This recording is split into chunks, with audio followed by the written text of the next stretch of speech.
Close your eyes. Focus.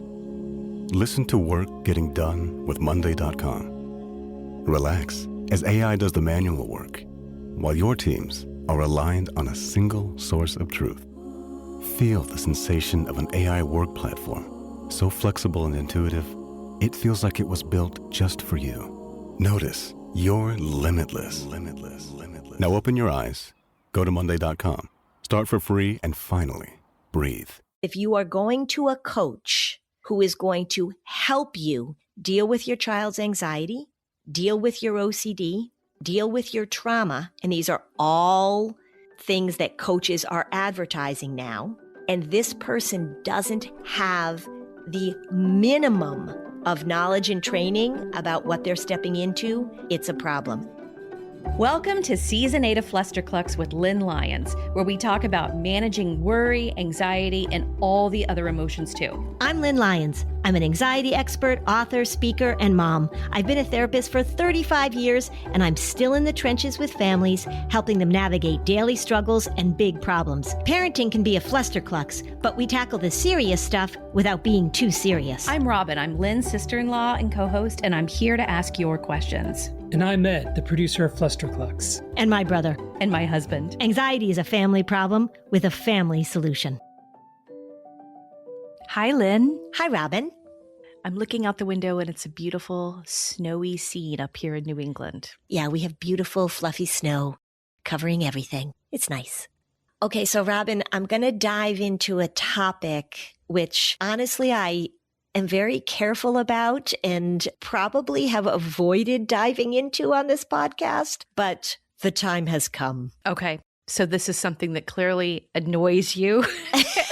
And we're finally going to face the ick factor about this. Yes, but I'm going to work on my tone. I'm going to sound not too grumpy. If I take it from the perspective of this is something I really want people to know, and it comes up over and over and over again, and I've really gotten a recent onslaught with social media and other people asking me about it, so I cannot ignore it any longer. I'm going to dive into this idea of coaching and how it's differentiating itself from therapy, which is an interesting thing to talk about. And also this idea of getting an advocate to help. So all these ways that parents are trying to get help for their kids, particularly with their anxiety and depression and their OCD, because that's my area of expertise. And what I want parents to know about this. And I just want to give you some warnings and I just want to give you some information so that you don't go down the wrong path. That's what I want to talk about. We've had conversations about this before. One of the things that we should say out of the gate is that we recognize that if you are parents trying to find resources and in-person people for your kids to help them, sometimes it's very hard. And sometimes then you are not left with many options. Very hard. Yep. And you're making choices based on wanting to help your child and also oftentimes out of desperation. I get a lot of desperate emails from parents. It's very heartbreaking, looking for help, trying to figure this out. Right. So there's already this uphill battle, depending on where you live and what's available and what you can afford. Yep. And then there's this additional layer, though, of if you're going to take on the cost and the time investment in this, how are you going to set your family up for more success than setbacks? Mm-hmm. Yes. And I also want to say at the very beginning of this that I am not opposed to the coaching model. In fact, I think it's awesome in many ways, and I'll talk about that. I'm also not opposed to advocacy. I'm very pro-advocacy. I'm not opposed to that. This is really about helping parents make the right choices and the right people, because once something becomes trendy, once there is the ability for a lot of people to jump into the arena without a lot of gatekeeping or a lot of information. Quality control, then it becomes a little bit tricky. So that's what I want to talk about. I think that's a good way of saying it, is that I want to talk about the quality control that we need with the coaching and with the advocacy and even with the therapy, because you know that I am very often critical of my field. But I want to talk about quality control and what parents should know as they're making these choices. Okay, so let's talk about coaching. And there's a lot of coaches out there. What kind of coaching are we talking about? As you may have seen, there's a lot of parent coaches, and parent coaches have been around for a while. But one of the things that's happening now is that therapists are saying, there was even a workshop on this at the last conference I was at. Therapists are saying, well, I am going to move away from being a therapist and move more into being a coach. And I'm like, okay, what does that mean? And then you see people differentiating. So people who are coaches are differentiating and saying, I'm not a therapist, I'm a coach. And what they'll say is, therapy is that you go back into the past and you try and get to the root cause of things. And it's really talking about things and really going in depth and trying to understand your internal life. And coaching is when people tell you what to do and they give you helpful solutions and you're moving forward and trying to problem solve. When you heard all of this, I just wanted a camera on your face. You can imagine, like I'm saying, what? A young person that I work with recently said to me, well, I know that as a therapist, you're supposed to just listen, but I really need you to tell me what to do. And I was like, who told you that a therapist is just supposed to listen? So this idea of coaching, which is I'm going to tell you what to do, is a really great concept. I'm going to coach you. I'm going to hold you accountable. We're going to set goals. We're going to problem solve. But to say that a therapist doesn't do coaching or a therapist has this role where they sit passively and you explore your past absolutely makes me nuts. Yeah. Well, I get that. There are a lot of therapists who do have more of a passive approach and they just don't understand that their role could be more like what you're describing. I mean, how did that happen? Well, it comes from the Freudian model, psychodynamic, psychoanalytic, that you're supposed to sit back. There was a long tradition of you are supposed to be the blank slate. You are supposed to be the tabula rasa. If you look at sort of the prototypical therapist and client, the therapist is supposed to sit behind the client so that they can't see your face. I mean, it's all of that stuff. And that has a long tradition. Psychoanalysis has changed in modern times, but there is a belief, there is an understanding that you're going back into the past to explore things, and that's where the answers will be found. Now, are there some answers back there? For sure. Do I, as a therapist, do I, as a solution-focused therapist, as a problem-solving therapist, as an engaged, directive therapist, tell people what to do? Yes, every single day I tell people what to do. And I say this all the time when parents come up to me when I'm giving a workshop or I'm giving a talk and they say, just help us. And I say, well, what are you looking for? And the parents say, we just need somebody to tell us what to do. And then somebody says, oh, you need a parent coach. And then I go, okay. Yeah. So this idea that therapy is separate from coaching, and also the idea that if you become a coach, you can enter into this profession without having a license, with having minimal training, which I will talk about in a moment. That's where it really becomes problematic for me. Because if you are going to a coach who is going to help you deal with your child's anxiety, deal with your OCD, deal with your trauma, and these are all things that coaches are advertising now, and this person doesn't have the minimum of knowledge and training about what they're stepping into, it's a problem. And I can give you some really good examples of that. We're going to take a break. We'll be right back. Hey, unless you've been sleeping under a rock, no pun intended, you have heard over the last several years how important sleep is to our overall well-being and to our skin. It is hard to unwind at night, and it's also hard to take care of your skin. I live in a very, very cold climate. My skin needs time to recover. It takes a beating during these New Hampshire winters. I have been using Osea's newest product. It's the Dream Collection. There's a Dream Bioretinol Body Serum. I put that on at night. I also use the cream at night after the serum. It helps me settle in. It makes my skin feel nurtured. It just feels good. Osea helps reduce visible effects of stress on the skin, including lack of firmness, dullness, dryness all over the body. They have an amazing Dream Bioretinol Body Serum. This is full body. You can use it on your arms, your legs. It is restorative treatment. It visibly de-stresses skin with a holistic blend of bioretinol, red seaweed, magnesium, and lavender. This overnight firming treatment is an essential, efficient step in any bedtime routine. It delivers real transformation for your body and your well-being. It feels good. It smells good. It promotes a restful night while visibly firming and improving skin's elasticity. Give your skin a rest with clean, clinically tested skincare from Osea. And right now, we have a special discount just for our listeners. Get 10% off your first order site-wide with code FLUSTER at OseaMalibu.com.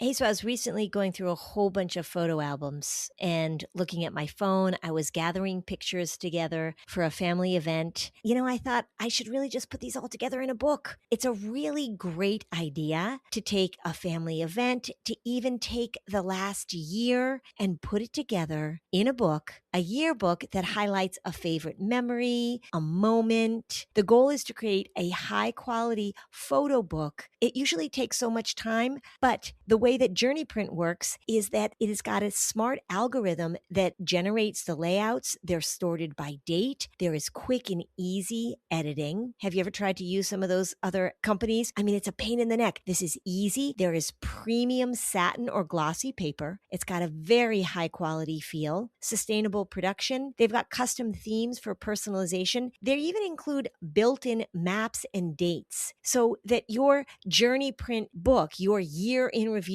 tells stories. It's not just photos. It really is a wonderful expression of what's important to you and your family. So go to journeyapp.com/podcast/Flusterclux and use the code Flusterclux to get 30% off your next purchase. That's Journey, spelled JOURNI, app.com/podcast/Flusterclux and use code Flusterclux at checkout. I love the new masterclass by Anna Lemke. She is an amazing author, a speaker. She's a professor at Stanford, and she's talking about dopamine, everybody. She gives a class on how dopamine controls our impulses and what you can do to manage the chemical dopamine in your brain in a way that actually is helpful. We live in Dopamine Nation, which was actually the name of her amazing book. And this masterclass is so informative, so engaging. You're going to love it. So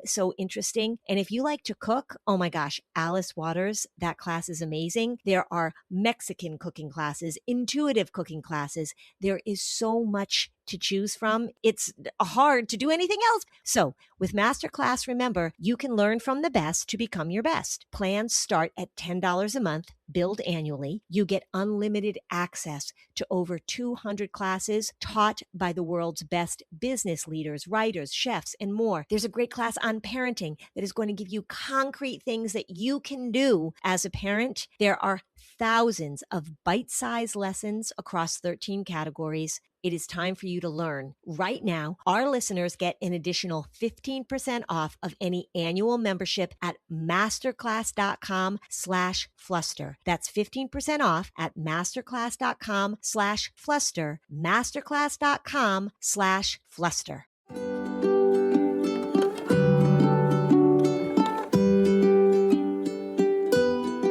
Okay, we're back.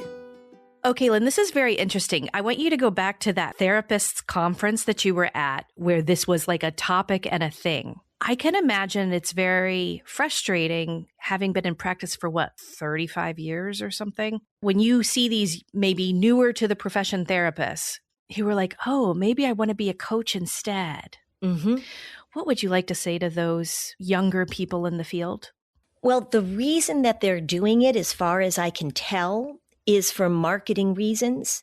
And also they have the impression that it allows them to not have to do the things that we as therapists have to do to meet a lot of the requirements of our profession. It seems to me to be much more of I'm going to market myself as a coach. So I can charge more money. I don't have to do the documentation and things that I need to do when I have my therapist hat on. I won't be dealing with insurance. The requirements for me to continue to have my license will be different. So they're thinking, how can I market myself as a coach? Because being a coach now has become this trendy thing. Now, what's interesting is that when you listen to the people who talk about the ethics of this and the legality of this. If you are a coach, if you call yourself a coach, but you still have an active therapy license, you are still beholden to all of the things that your license demands of you. So it's not a way to skirt around. The other thing that they're doing this for is because they're trying to get around the interstate regulations of therapists being able to practice in different states where they don't have a license. But they're not really getting around all that. But that's why they're doing it, is it's really for marketing purposes, for money purposes, and skirting around therapeutic limitations purposes. As a consumer, I'm not quite sure what to think about that. I mean, you just gave like an insider view as to like, it's easier. But the other thing is, if they didn't realize that therapy could have involved all of those coaching elements in the first place, how good of a therapist were they? And that just opens up a bigger question of sort of like, what are you learning when you're becoming a therapist now? I haven't gone to therapy school in a really, really long time. But one of the things that I say about therapy school is that that's not where I got the best learning in my career. It was with my mentors and the things that I pursued afterwards. So I think your point is that if you're a really good therapist, if you're a skilled therapist, you're actually doing a lot of coaching. And that's what I'm saying. Right. You do a ton of coaching. I do a ton of coaching.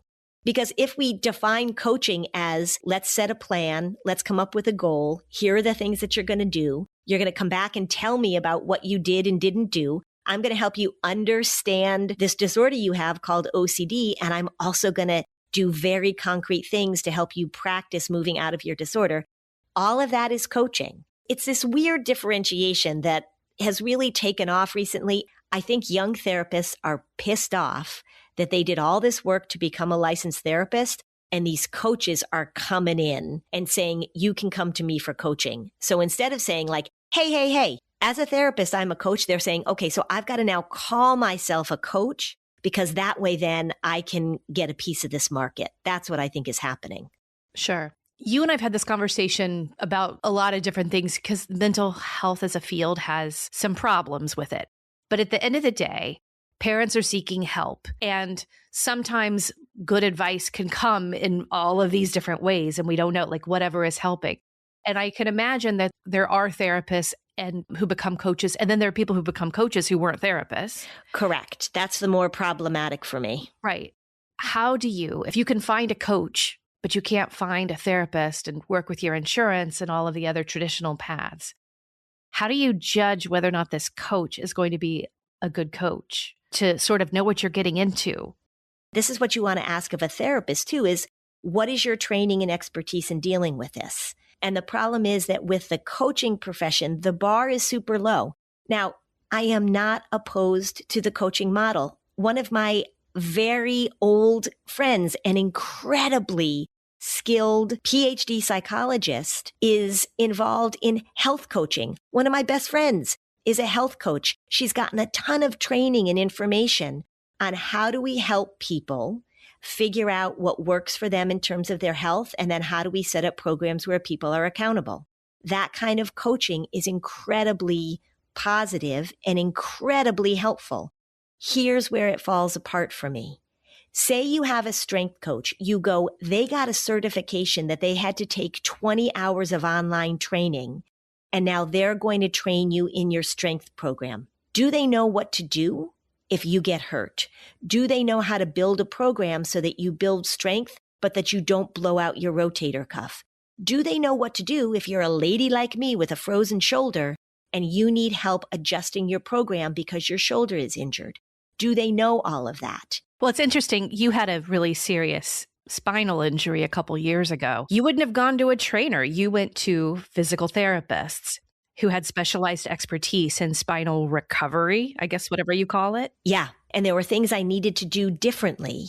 And then I broke my back and they were like, no, you're fine. Go back to the gym. It was so weird. The broken back, they were like, yeah, no, go ahead. But that other injury I had, there was a lot of strengthening and I needed to do, and it needed to be very specific.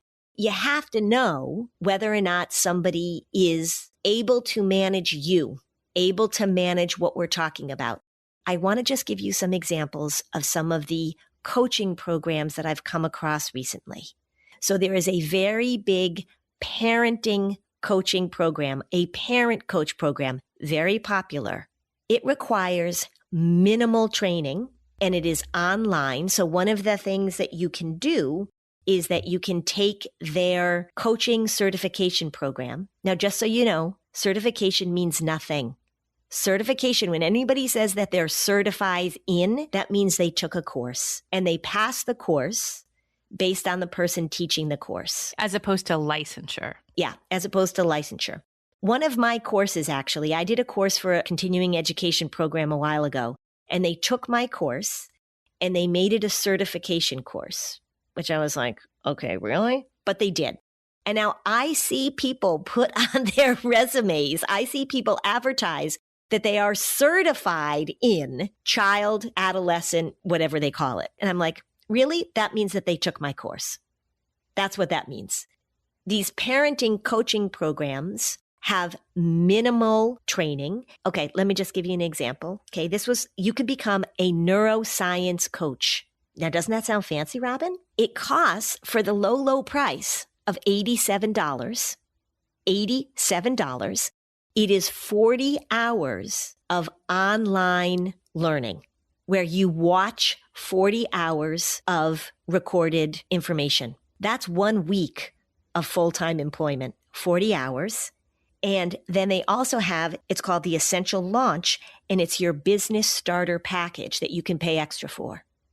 So you can call yourself a neuroscience coach. Sounds like you know what you're doing. You've watched 40 hours of videos and learned how to start your business. You can hang out your shingle after 40 hours. When I went to school for 2 years full time. I did 18 hours of supervised clinical work the first year and 24 hours of supervised clinical work the second year. And then I needed to do 2 years of supervised clinical work, 4,000 hours actually, before I could even sit for a licensing exam. There is a big difference. And I really caution people seeking out these certified coaches. Ask how much training they've had. Ask how much expertise they've had. But Lynn, I recently was talking to a mom who was doing like an exposure therapy coach program with tremendous success.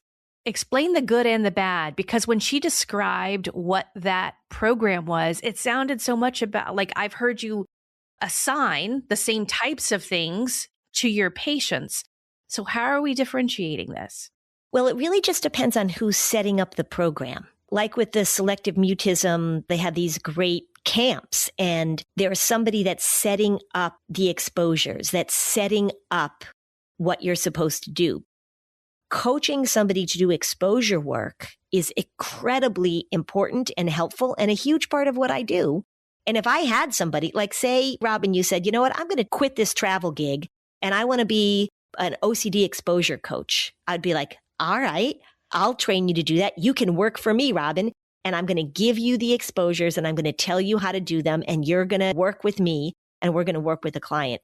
Is anybody else listening to this and thinking like, okay, Lynn, let's start some programs? Well, when you think about this coaching model, there are so many amazing, like the selective mutive programs they have are unbelievable. There are camps that kids go to work on their anxiety and the OCD, and the counselors at the camp are trained in coaching, but there's somebody overseeing it. There's somebody who knows how to set this stuff up. That's the difference. So if you step into this arena and you don't know what you're doing and you think you do, that's when it's a problem. And these certification programs really just have minimal training. The parenting coaching, you may have a parent coming to you that's having a lot of difficulty with their child. But this parent coach doesn't know that maybe this kid has ADHD, or maybe this kid has OCD, or maybe this kid has autism, or maybe your spouse's alcoholism is really impacting the way that this family functions. So there's a lot of stuff that's really surface level that in and of itself is not problematic, but they're going to miss sometimes what really needs to be addressed. And that's where the minimal certification training is problematic. You can get certified by the Red Cross to do CPR. That doesn't make you an ER physician. It doesn't even make you a paramedic. It doesn't make you an EMT first responder. It is a protocol that you follow until somebody gets there who can help you. It's hard for me to stand back and watch all of these coaching certifications become more and more popular when I know the traps and the difficulties that people can fall into. And I also just know how desperate people are for help. And if you are trying to figure out how to deal with your child's OCD or your child's autism or your child's perfectionism or your child's social anxiety, you need somebody who's trained in those issues, not somebody who took a 40-hour course. That's just the way it's going to be. With what you just said, I'm just imagining all the listeners, and of those listeners who have worked with coaches and really felt like it was helpful to them. Let's talk about the balance between you're a parent who has a child with OCD, and what if the most magical only thing that coach is doing is making you feel like you're not taking this on by yourself? Because I think you and I could both agree that feeling like you have peer support or some kind of support because it feels so lonely doing everything for your kid and you don't know what you're doing. You seek that kind of reassurance and that support. That has some value, I believe. But does that still come with risks for the treatment? And that's what I ask you. So an analogy for that would be, for me, the 12-step programs, where you have somebody who is your sponsor or you're going to meetings and you've got a peer group of people who are going to support you, who are going to validate that what you're going through is typical and difficult, but we understand it. We've gone through this process. We know that it's possible to recover. All of that is enormously helpful. So peer support and feeling like you're not alone and having somebody normalize this experience for you can be incredibly valuable.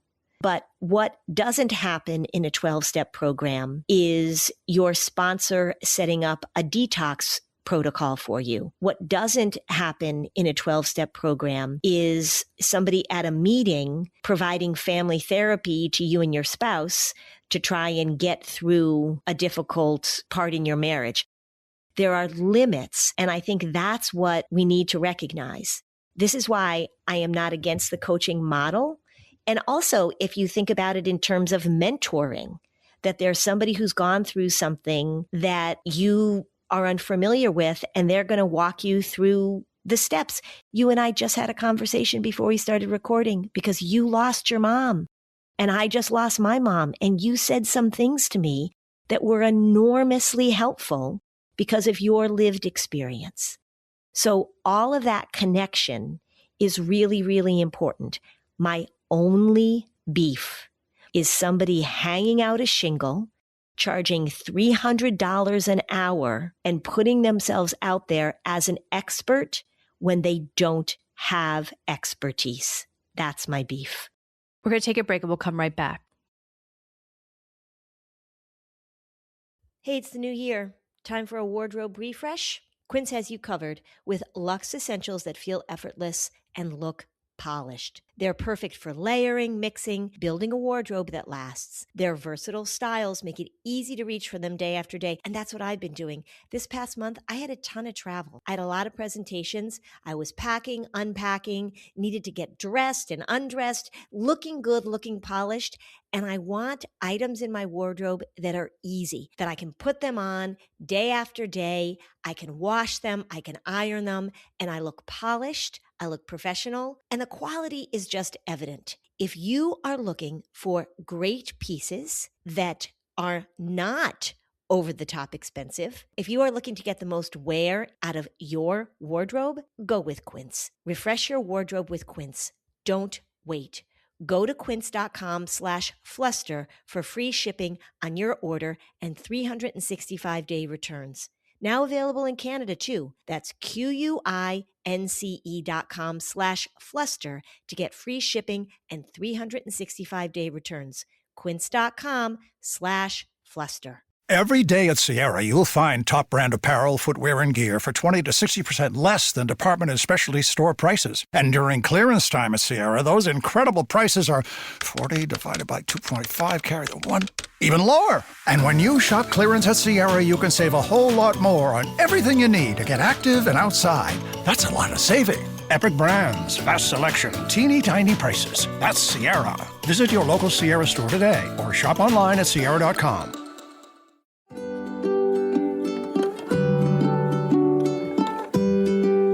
Okay, so now back to the show. Okay, Lynn, I have one more question for you because I'd love to hear what you want to say to some specific people who might be listening. Candidly, I don't think either one of us have a lot of respect for what a parenting coach is, because what does that even mean? But I can imagine the people who say, I need a parenting coach. They came from a very dysfunctional family of origin. They show up at this job and they're like, I don't know what I'm doing. So instead of maybe signing up for a parenting coach, you probably have different advice for them. Yeah, and that's a really good point. One of the things that we have lost in our current social fabric is this idea of mentoring, this idea of people with experience helping people without experience. So if you look back in time, right, who taught us how to parent? We had the elders. We had these people who are modeling it for us. And when people are doing something in isolation, they're reaching out for connection. They're reaching out for help. I mean, if you think, and I think about all the conversations that I had, the conversations you had with moms that were a little farther ahead in their parenting. I talk about Mary Montessori all the time, what a gift she was to our parenting. She was an incredibly wonderful, knowledgeable person about child development who also had two sons, and I had two sons. Hers were older. So when we look at this desire for mentoring and this desire for connection, I think that's what often the parent coaching model sort of slides into. And again, I am sure that there are some amazing parent coaches. I'm sure that there are some people who are doing coaching in a way that is really, really helpful. And when we talk about mentoring, what you want to look for, if we call it coaching or mentoring, is somebody who has knowledge and experience, somebody who has been doing something for a long time and brings with that the ability to communicate, support, teach. That's how apprenticeships work. That's how mentoring works. When I was in graduate school, I was supervised by somebody who had a lot of therapeutic experience. So when I was being thrown into situations where I had to deal with something as a totally inexperienced master's student, there was somebody who was literally watching everything that I did and coaching me and mentoring me. So the idea that you need somebody with more experience or you need somebody with some knowledge to sort of support you and guide you, I think is the basis of how human beings learn. My only beef is take a 40-hour course, hang out your shingle, and charge $300 an hour. That's the problem that I have. Could I throw out like my response to this and you tell me if I'm off base? Because I still think of like this mom who's listening who is seeking help where maybe the mentorship model, like so many people live in a more isolated situation now, so that you tell them, especially if they're moms who are a little anxious, that they're supposed to go to some mom's group or whatever, like that's a very intimidating practice. Would you not say, though, that if that mom went into individual therapy to help with her own emotional patterns and her own emotional regulation, wouldn't that provide a big boost with her ability to manage parenting? Yeah. Say there is an anxious mom that comes to see me. And she says, I'm having a really hard time managing my 4-year-old. And I get really frustrated. I don't know what to say. I don't have a lot of confidence. I had a horrible relationship with my mom. And in fact, I don't really see her very much because she's an active alcoholic. And so I can't go to her for this advice. And so I'm really looking for somebody to help me figure out how to do this parenting thing, because I worry all the time. I know I'm saying things I shouldn't say. I know I'm exploding at times I shouldn't explode. Can you just help me learn how to manage my anxiety so that I don't pass it on to my kids? Now, could a parenting coach do that? Maybe, but not really. Come on, not really. We're rolling the dice, because here's the thing. I've been a therapist for 36 years. And there are a lot of things that I don't treat and a lot of things that I don't have expertise in. And I'm not going to take on a client who's trying to deal with her opiate addiction because that's not my area of expertise. And I don't know in this parenting coaching world if there is a differentiation between this is something I know how to deal with and this is too much for me. There's a lot of disclaimers on this thing. This is not therapy and we are not experts and we are not diagnosing. But the example that I just gave of this mom that's coming for support, she needs somebody with some expertise. She needs somebody who can talk to her about her stuff and its connection to her child rearing. She needs somebody who can say to her, look, it's totally normal for your 4-year-old to be doing this. This is how anxious patterns are passed on. So we're going to work on you saying this instead of this. I don't know this because I was a parent and took a 40-hour course. I know this because I have studied these patterns for 3 decades. Experience and expertise and knowledge matters in this. Empathy matters a lot too, but you're not just looking for a pal. You mentioned advocates as well. I don't have experience with advocates, but this is for like parents who have IEPs with their kids. Tell us about that.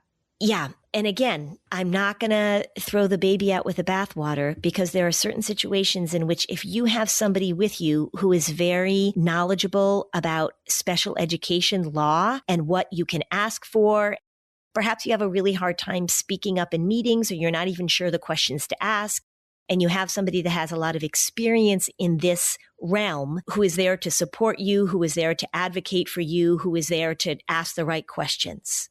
All of that can be really, really helpful. Here's the problem. There is absolutely no regulation. There is absolutely no standards in the United States of America of who can call themselves an educational advocate. So when you get somebody to be an educational advocate for you, the only way you're going to know whether or not they have the skill and expertise to step into this pretty complicated arena is if you ask them, and they should be able to tell you. There are special education advocates that are lawyers. There are special education advocates that were special ed teachers for 20 years. You know, it's sort of like when somebody works in a field and then they leave the field and become a lobbyist. They know the field that they were in. I was recently going to do a consult for a family to help them with their anxious child. They hired an advocate who advised that the parents not speak to me. I don't know why. I don't know what the conversation was, but I have a lot more expertise in how to get an anxious kid back into school than the advocate that they hired. So I'm very, very cautious and very skeptical of what they can do in my field of anxiety, depression, and OCD. You said this to me recently, and it was so important for you to say this to me, is that there are a lot of people who are listening to this podcast who are desperate for help and maybe listening and saying like, well, what am I supposed to do? Or this is all that I have. I also know that there are probably people who have worked with advocates and they say, you know what, without that advocate, I wouldn't have been able to get a word out. Like those meetings are so intimidating. And that person came in and they stood up for me and they helped me articulate the things I needed to articulate. I am not throwing the baby out with the bathwater. Check somebody's credentials, ask the right questions, get referrals, get resources. You have a right to know whether or not this person actually has the expertise in the area that you need. There are some advocates that I have talked to who are experts in dyslexia. You want that person who's an expert in dyslexia to come with you to your IEP meeting because they're going to know exactly the vocabulary, the language, the accommodations, the goals, because they are an expert in dyslexia. But if your child has anxiety and you have somebody in that meeting that has no idea how anxiety works, that person's not going to be helpful. And in fact, they're probably going to advise and support and recommend the things that are not clinically based that drive me up a wall. I mean, just think of the recent example. If you're not involved in the IEP plan of your own patient, that floors me. So many people live in these like deserts of mental health providers and access. So it's this balance of recognizing that sometimes some help might be better than no help at all, but to go in, especially for the people who are charging a lot outside of a licensed area, bring your cynicism. Yeah. Yeah. I saw a parent coach that was advertising and I looked up her rates and it came out to $327 for 45 minutes. That's way more than I charge. And I know that there are some therapists who probably charge that much. That's fine, different areas. But holy bananas. Just be skeptical, ask the questions, find expertise. Mentors are amazing. Support is amazing. People who have been through it before, who can offer you some helpful advice or support or normalize it. You talk to a parent who's got a kid with OCD, they've got no idea what's going on. They talk to another parent whose kid has OCD and they're like, yeah, I've been there. That conversation can be so helpful and grounding and take the edge off how crazy this thing can make you feel. But if you are seeking expert advice, if you are paying money for advice, go to somebody who knows what they're talking about, not somebody who's trying to make money off of your distress. Thanks for listening. And if you found this podcast helpful, please give us a 5-star review on Apple Podcasts. It helps other people find this information. And if you'd like to dig deeper on any of these topics, we have specialized playlists on our Spotify profile, and the link is in the show notes. Topics like teens, depression, and OCD. Bye, Lynn. Bye, Robin. Thank you to Masterclass for sponsoring the show. Right now, our listeners get an additional 15% off any annual membership at masterclass.com/fluster. That's 15% off at masterclass.com/fluster. Masterclass.com/fluster.